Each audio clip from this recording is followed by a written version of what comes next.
निकलो, चाहे धंधे के लिए निकलो, कुछ भी करने के लिए। अब जो नहीं जानते, अभी से मेरा चैनल है, उसके ऊपर ओके करो, सब्सक्राइब करो और मेरे से जुड़े रहो। बहुत सारी बातें ऐसी बताई है मैंने जो आप लोगों को शुगर होती है, शुगर का इतना भयंकर डर दिमाग में डाल दिया कि आप जिंदगी में कभी बाहर नहीं निकलोगे। जबकि शुगर का इलाज आप बहुत इजीली कर सकते हो, खुद कर सकते हो, कहीं जाने की जरूरत नहीं है साहब। परंतु आपके दिमाग में टैबलेट डाल दी गई कि नहीं लेवनी च पड़ी, और नहीं ले तो वो फीलिंग रहे, फीलिंग होते ही आपको वो मतलब ऐसा आभास हो जाता है मुझे शुगर की प्रॉब्लम है, मुझे शुगर की। हमारा मैं तो शुगर की जो इलाज करता हूँ ना, मैं मीठे से इलाज करता हूँ, फूल मीठा खिलाता हूँ शुगर वाले को और उसकी शुगर खत्म हो जाती है। समझ में आ रही कि नहीं आ रही? हमारा थोड़ा सिस्टम उल्टा है, हम थोड़ा मिठाई ज़्यादा खिलाते हैं। कोई कहे जलेबी नहीं खानी, हम अवश्य जलेबी खिलाएंगे। कोई कहे हलवा नहीं खाना, हम हलवा खिलाएंगे, तो दाब के खा ले, तू कुछ होने देंगे नहीं, ये गारंटी है। परंतु दिमाग से शुगर निकालनी पड़ेगी आपको। अगर नहीं निकली तो उसका इलाज दुनिया में कोई नहीं कर सकता। दूसरे नंबर, अगर ज़्यादा है तकलीफ है आपको, जैसे 500 शुगर हो गई और आप थोड़ा टेंशन में आ गए, अरे शुगर बहुत बढ़ गई, बहुत बढ़ गई। आपको करना कुछ नहीं है, करेले होते हैं ना, करेले 4, 5, 10 करेले काट दो। करेले को काट के छील के एक परात में डाल दो, परात में थोड़ा सा पानी डाल दो और उस आदमी को बोलो जिसको शुगर का लेवल बहुत बढ़ गया, 400 500 हो गया है, आप उस करेले के ऊपर उसको बोलो और ज्यों आटो गूंदे ज्यों उसको गूंदो, मंथते और मथते रहो। आधा घंटा तक आपको ये क्रिया करनी, पैरों से उन करेलों को एकदम बढ़िया बनाना है उसको। अब आधा घंटा बाद में देखना, आपकी शुगर चेक कर लेना, आप साहब 500 से डायरेक्ट 200 पे आ जाएगी। आप कल्पना भी नहीं कर सकते। पर अपन तो भूत घुसियोड़ो, अरे दौड़ो हॉस्पिटल ले जाओ और रास्ता में ही फूल को पापड़ो। मतलब मानसिक स्थिति हमारी बिगड़ चुकी है। करेले के ऊपर आप आधा घंटा खड़ा रह जाइए, आप मुंडो खारो होने लग जाए साहब, आपकी जबान कड़वी होने लग जाएगी, आपको यहाँ पे खारा खारा लगेगा कि यार मेरे मुंह में कुछ न कुछ कड़वी चीज रख ली, मैंने नीम का पत्ता रख लिया है। पर पैरों के नीचे अगर करेले को लगाओगे तो भी वो करेला उल्टा चढ़ के उस शुगर को माइनस पॉइंट में डाल देगा। पर कोई करे तो किसको टाइम है महाराज? करेलो हंस तो मिलेगे, गोलियां महंगी मिले, हंसती चीज से पसंद आवे नहीं, महंगी चीज पर पसंद आवे। डॉक्टर के 4000 में चेक इन करावनी कराए दो, पर 20 रुपये करेला नहीं ले सको। ये सबसे बड़ी मतलब हमारी नेगेटिविटी होती है।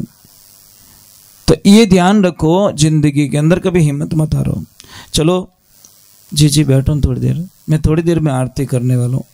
आप ही अच्छे भजनी हो फिर चले जाओगे, कैसे चलेगा?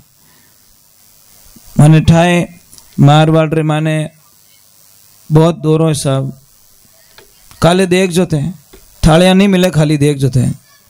मजाक नहीं कर रहा हूँ, टेकड्री टोलिया मात्र लटक लटक ना आई, सिर्फ एक मात्रा रो फर्क है साहब, अबे में काले में दूजो कोई फर्क नहीं है। ब ज न कितना अक्षर रिया?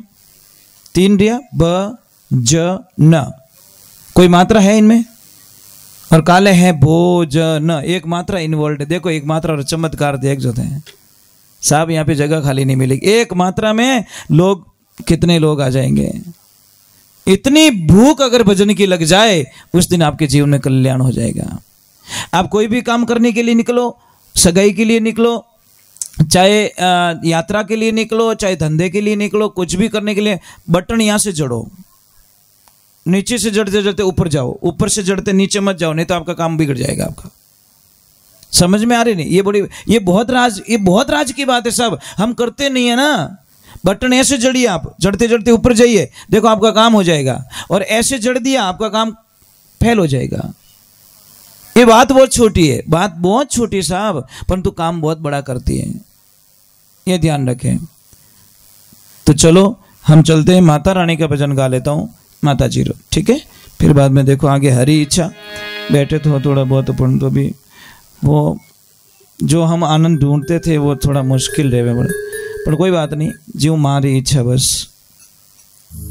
हम तो बड़े शौक से आए थे कि, और मुझे अभी किन्हों ने बोला भी था कि मैं 15 साल पहले यहाँ पे आया हुआ हूँ। आपने बोला था ना, शायद सत्संग तो बाबूलाल जी के वहाँ पे की थी मैंने, परंतु यहाँ पे आया था, मुझे याद भी नहीं है, पर इन्होंने याद दिलाया मुझे।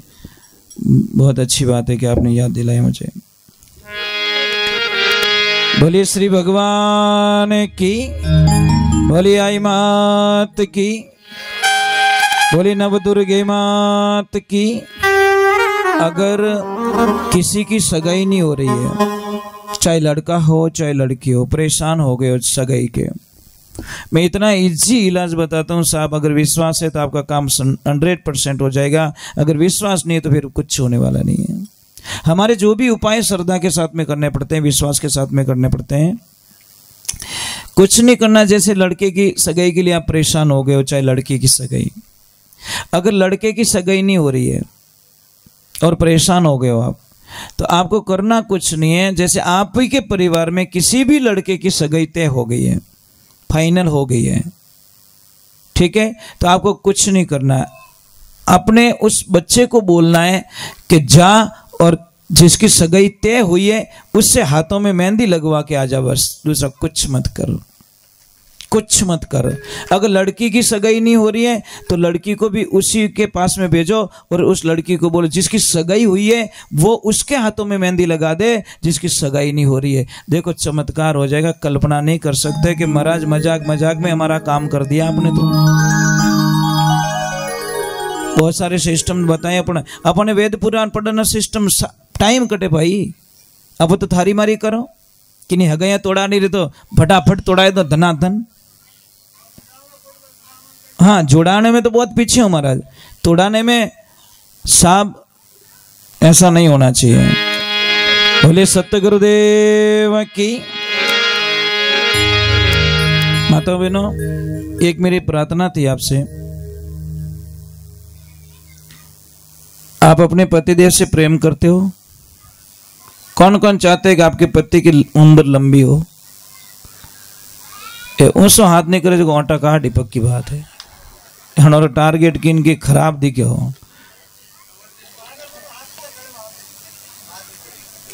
साहब यही तो प्रॉब्लम है। ये करवा चौथ का व्रत रखती है, हम लोग पूछते जीजी माता ये करवा चौथ का व्रत क्यों रखा? कि महाराज मर पति की उम्र लंबी रही। देख जो वहां चौथ के दिन ये अपने पति से इतनी मीठी बोलती है, इतनी मीठी बोले, इतनी फूटरी बोले, अने पोचमरा बापड़ा आटा काट छोड़े। अबे ए एकाशना कहीं कामरा बोलो, क्यों भूखा मरो भाई? व्यवहारिक बात है ना। जैसा चौथे दिन है था पांचमरे रहो, छठरे रहो, सातमरा रहो, तो उन व्रतों को कोई फल मिल सके। नहीं तो एक दिन अच्छो रेवणो, शास्त्र में लिखियोड़ो भूखा मरने उम्र नहीं बढ़े, उम्र बढ़े मीठो बोलने। पतिदेव ने आप इतना मीठा बोलो, इतना मीठा बोलो, पछे हुकड़ो टुकड़ो देवो ने तो पति ने लागी 5 पकवान, अने कड़वा बोल अने 5 पकवान जिमाओ तो विने लागेला जहर, के मेरी थाली में जहर लेके आई है।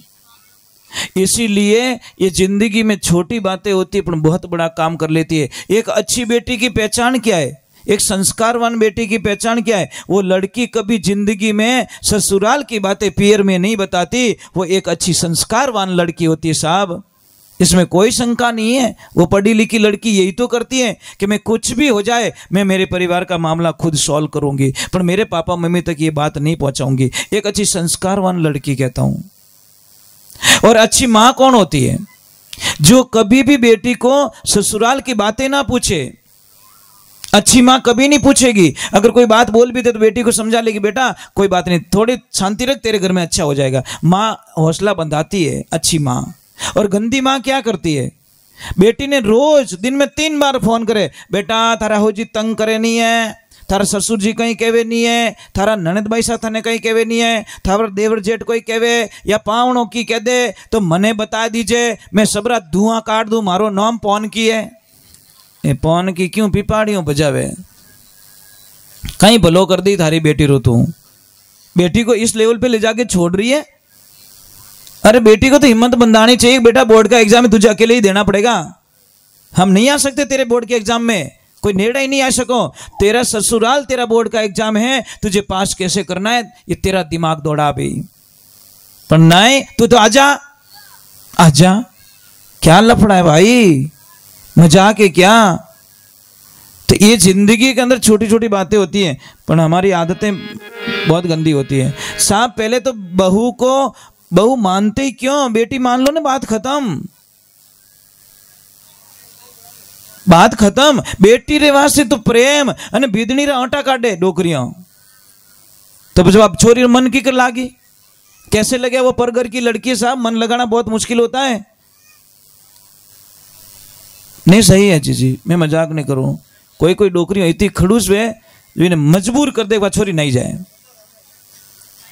बात मत, आ तो मोड़ा तक पड़ी रहे, आ तो काम ही नहीं करे, आ तो रोटी ठंडी लावे, इन्हें बड़बड़ तो होंडो लाइन पकड़ानो सीख ले जी में कहीं लपड़ो। तारी तेरी बेटी मनमानी करती थी, तेरे को कुछ नहीं होता था साहब। ये गंदी बात है। जब बेटी ससुराल जाती है नहीं, माँ की आदत क्या, कुछ न कुछ उसके थैले में गुजाड़ देती है चुपके से, की नहीं भाई मती रो गाल दी, हमारी बेटी खाई। और जब बहू पियर जाती तो बहू का बैग चेक करती है छाने छाने कि किन की ले जा रही है। धिक्कार तेरे जीवन को, ये घर ऐसे टूटते साहब। अरे सासू माँ बनो तो ऐसी बनना कि थोड़ी बीदनी 4 दिन रो पियर जाए केविन जावे, 1.5 दिन में पाची आनी चाहिए, मम्मी थोड़े बिना मने नहीं आवड़े बस, तो पछे आनंद ही आनंद आ जावे। नहीं तो आ जावे ने कोई 2 दिन रो कहन जावे, 15 दिन नहीं आवे, इन मतलब छोरी बटे कोई न कोई तकलीफ है साहब। या तो इसकी माँ प्लस पॉइंट कर रही है, या ससुराल का कोई न कोई तकलीफ है। दोनों तरफ से कोई न कोई पॉइंट्स माइनस है। कभी कभी माँ भी कमजोर बना दे बच्ची ने। बोली माता पिता गुरुदेव की। अरे भाई फौज में बच्चे को भेजते हो तो कितना स्ट्रॉन्ग करके भेजते हो, कितना मजबूत करके भेजते हो कि बेटा चिंता मत कर, तू हिम्मत मत हारना, तेरी जॉब पक्की है। यूं थोड़ी कहता ज्यादा दौड़ा तो पास अपना नहीं दौड़ना, ऐसे थोड़ी बोलते हैं। उसको मजबूत करके भेजते हैं। तो ससुराल भी तो उसके लिए रणभूमि होती है साहब, है ना, उसको मजबूत करके भेजो। बोली माता पिता गुरुदेव की।